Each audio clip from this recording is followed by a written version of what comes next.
We're live from our studio here, number 35, John Hammond Street in Accra. Hello, good morning to you. Welcome to the morning news on Sunrise on 3FM 92.7. My name is Noble Crosby Annan. The bulletin is also live on all our social media platforms at 3FM 927. Coming up this morning, Justice Atugduba defends fairness of the CJ Tokono's removal process. But what came out in the public domain satisfied the constitutional requirements. We'll be getting more in the bulletin. Also, CAT International condemns Guta over closure of Nigerian shops at Aboso Kai. Plus, PRC begins consultations as ECG, Ghana Water, and others propose sharp tariff hikes. We have details of these stories and a lot more coming to you shortly. Please stay with us.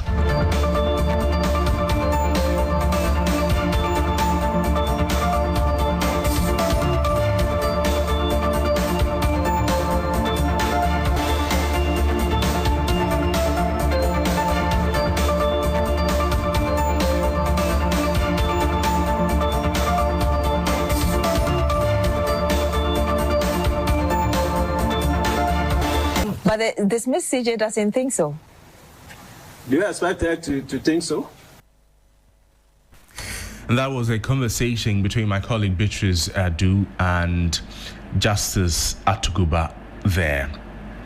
To some other stories this morning, CAT International is criticizing the Ghana Union of Traders Association for closing down shops of foreign retailers in Aboso Kai.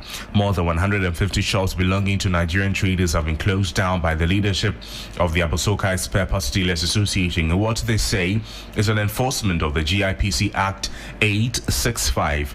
According to the director of the West African Center, Apia Kusiadamako, Guta's actions are unlawful and amount to taking the law into their own hands, which poses a national security risk. The proper procedure, according to him, is for anyone with concerns to petition GIPC, which can then collaborate with the police to take the necessary legal actions.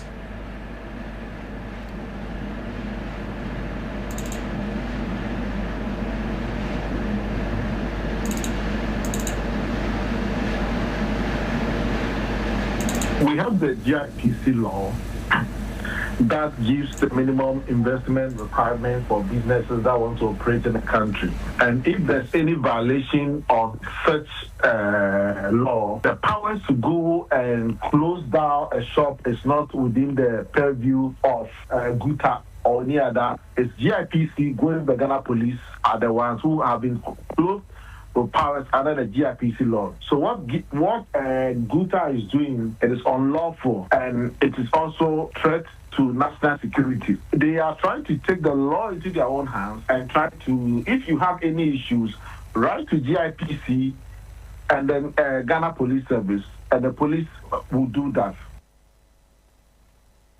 That's the voice of Apia Kusi speaking there. In a related development, a senior lecturer at Lesiat, Dr. Daniel Dramani Kipo, has also weighed in on the matter.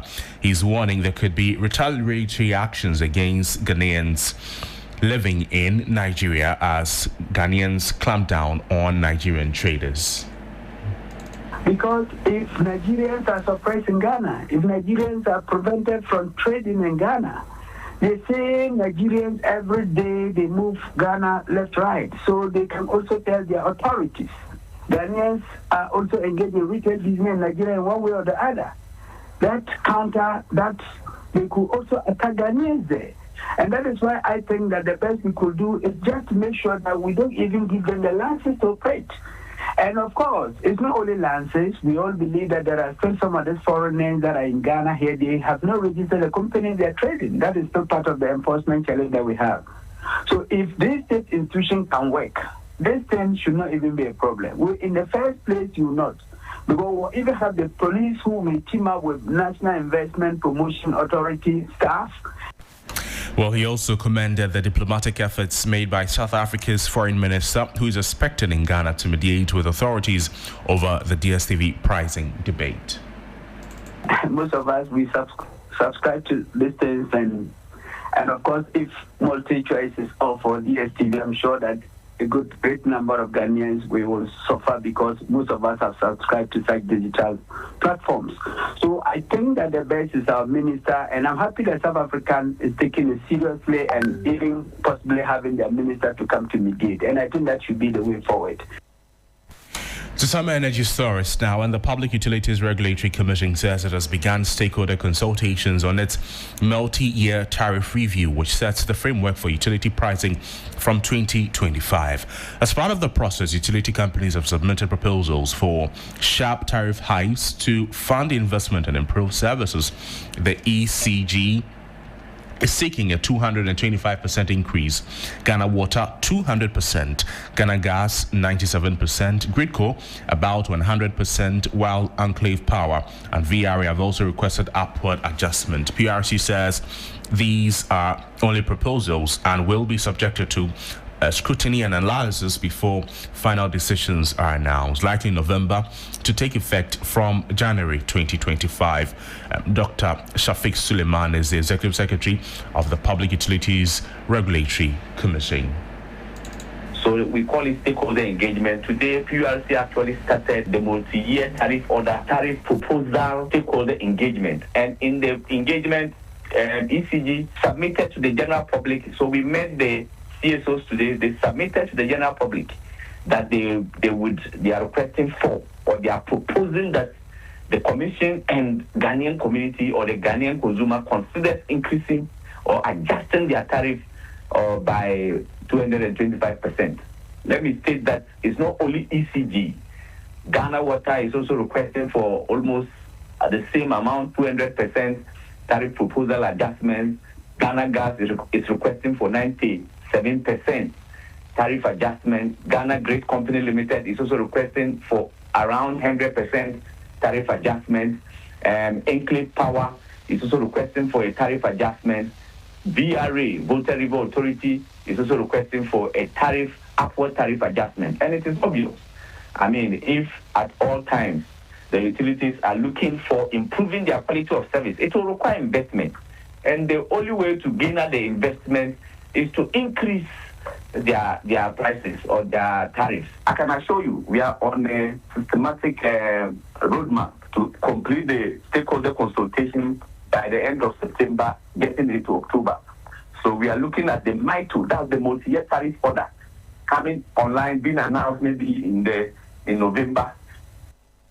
That's the voice of Dr. Shafiq Suleiman, the Executive Secretary of the Public Utilities Regulatory Commission, ending the morning news here on 3FM 92.7. There's more news on our website, 3news.com. My name is Noble Crosby Annan. I'll be back shortly with business news.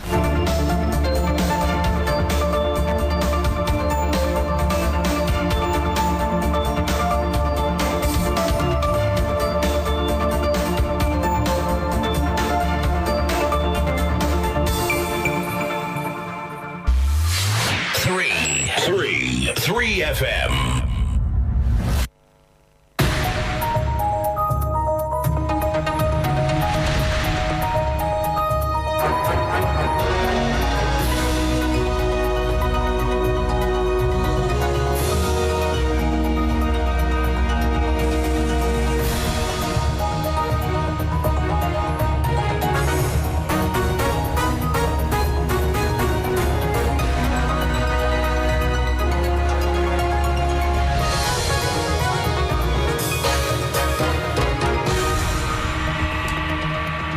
Hello again. Welcome to the business segments on Sunrise on 3FM 92.7. Coming up, Ghana Investment Promotion Center calls for calm amidst traders protesting as Ghana Union of Traders Associations threatens Destiny Day demonstration over foreign retailers. And Association of Ghana Industries warns of cedi depreciation, urges support for local production. Plus, experts call on Ghana to adopt waste-to-energy technology as a solution to its growing waste management challenges. My name is Noble Crosby Annan. We have details of these stories coming up shortly.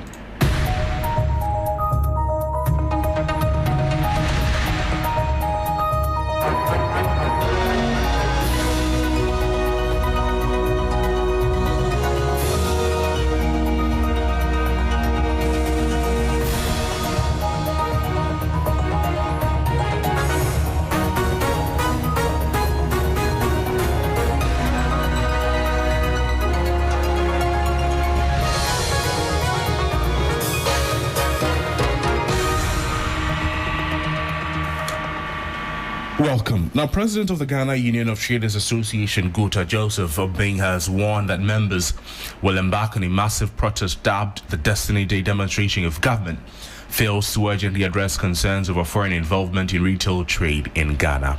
Speaking on business focus, he insisted the planned action will become more intensive than recent industrial protests by the association if government fails to strictly enforce the existing trade laws. China malls, the China towns, and what have you. Whilst they are expanding left, right, center, we are shrinking, and it doesn't cause any alarm for the authorities. We have the law, we have to enforce it. It's very unfortunate that we have to look on for the citizens to take actions. And people, we are going to declare the Destiny Day demonstration very soon. When that happens, nobody can control us because we are the governed. But it doesn't mean that we don't have a stake in governance. So whatever is there in the law, let's act upon it. You heard the president of the Ghana Union of Traders Association, Joseph Obeng, there. Meanwhile, Chief Executive of the Ghana Investment Promotion Center, Simon Maji, has urged for calm as government works to address the situation. We came to some conclusions. I am here to brief the Honorable Minister for Trade, Agribusiness and Industry on the way forward. But what I would say is that from what I've seen or heard, I would urge calm. I think that we are all neighbors. We've been in this business for a long time. This is not a time for us to really lose control of ourselves and attack people in their markets, because that is not what Ghana stands for.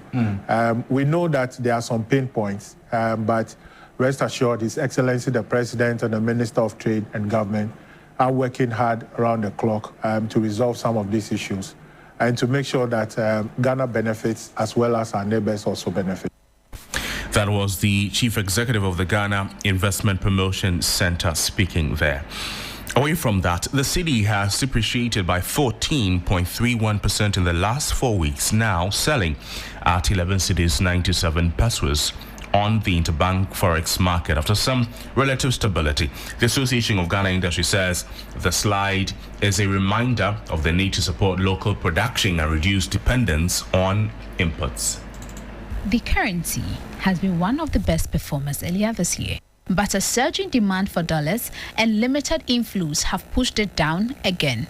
Businesses warn that the trend is raising the cost of production and threatening competitiveness. The Greater Accra chairman of AGI, Chana Makpelu, says the solution lies in boosting exports and cutting back on imports. So most of the products we use in Ghana, about 70% of them are imported. So naturally, the cedi will continue to be affected. What we need to do and what government needs to prioritize is local production, ensure that local industries are given the needed environment and the support to be able to produce. We have to significantly reduce importation, especially of products that we can manufacture locally. Akpelo further stressed that tackling smuggling of inferior goods must also be a priority. He says these products undermine Ghanaian industries and divert attention from quality local alternatives that deserve stronger patronage. There are a lot more of cheaper products that find their way into our market. Most of them are smuggled, most of them are of inferior quality, and as a result, they crowd out the genuine product being produced locally by industrialists. What we need now for government to do is to protect our borders, to minimize importation of some of these products. You know, if you take sanitary pads, for example, we have the capacity to produce for the entire West African market. Why are we importing inferior sanitary pads? The AGI is urging government to expand exports, curb smuggling, and restrict certain imports as part of the broader efforts to stabilize the cedi and strengthen local industry. Now, experts are calling on Ghana to accelerate its efforts to turn waste into energy, a move they say is long overdue. On the sidelines of a stakeholder engagement on plastic pollution and marine litter management in Ghana, they stated that this shift is critical for both environmental protection and economic development. The call comes as Ghana grapples with a massive waste management challenge. According to the United Nations Development Programme UNDP, the country generates approximately 12,710 tons of solid waste every day, totaling about 4.6 million tons annually. Worryingly, only 10% of this waste is properly collected and disposed of, with plastic waste making up a large proportion of urban refuse. The head of the Social Division at the Institute of Statistical, Social and Economic Research, ISA, Professor Simon Barchelenu noted waste-to-energy offers a sustainable alternative to traditional fossil fuels. Energy source that we have craved for years, but oftentimes they will talk about the cost of production. Nonetheless, what is very important is how our citizens also demanding such interventions, because we need to also demand that if we can have that solves our problem in a very holistic way. According to the Executive Director at the Center for Environmental Management and Sustainable Energy, SAMSE, Benjamin Insia, converting waste into energy will not only help solve the country's waste crisis, but also contribute to a cleaner energy mix and potentially lower the cost of power. Our policy in terms of energy generation has not focused much on waste to energy. So what we are saying is that when we are able to adapt waste to energy, it makes our environment very clean and also ensure that we have sustainable cities, very cleaner cities. And at another point, we are also creating affordable and available energy. It also creates a new form of employment within the value chain because we are likely going to get collectors, we are likely going to get aggregators before we get some of these persons who also use this waste to create the energy. Adopting a waste-to-energy strategy could provide a solution to this pressing environmental issue.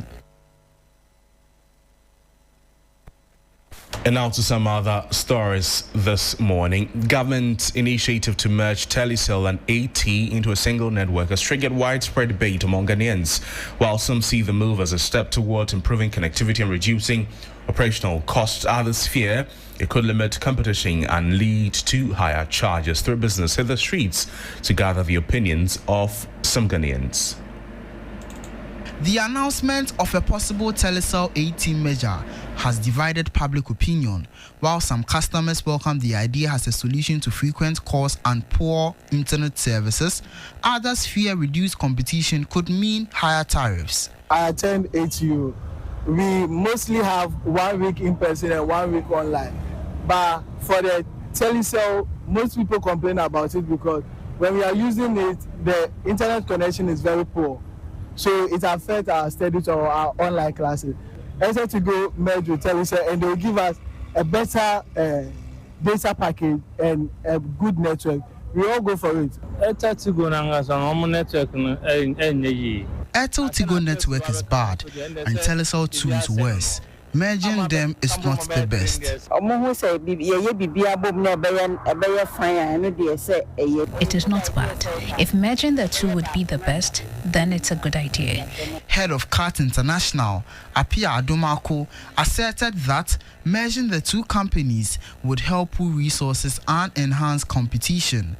Government merging Telecel and Airtel Tigo, yes, please, is a laudable step. Now, before we go, let's take a look at how the city is faring against major trading currencies and how some key commodities are also faring on the global market.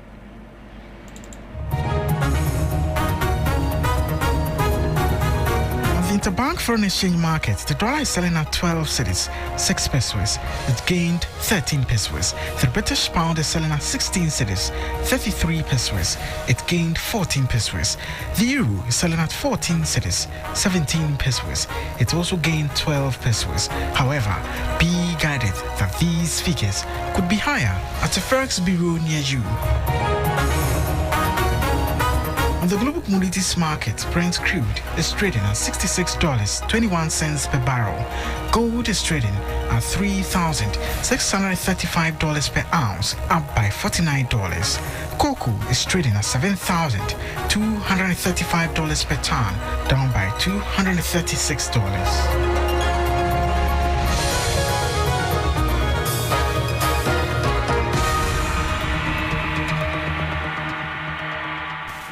And that's how we end the business segments on Sunrise on 3FM 92.7. There's small business news on our website, 3news.com. My name is Noble Crosby Annan. Have a great morning.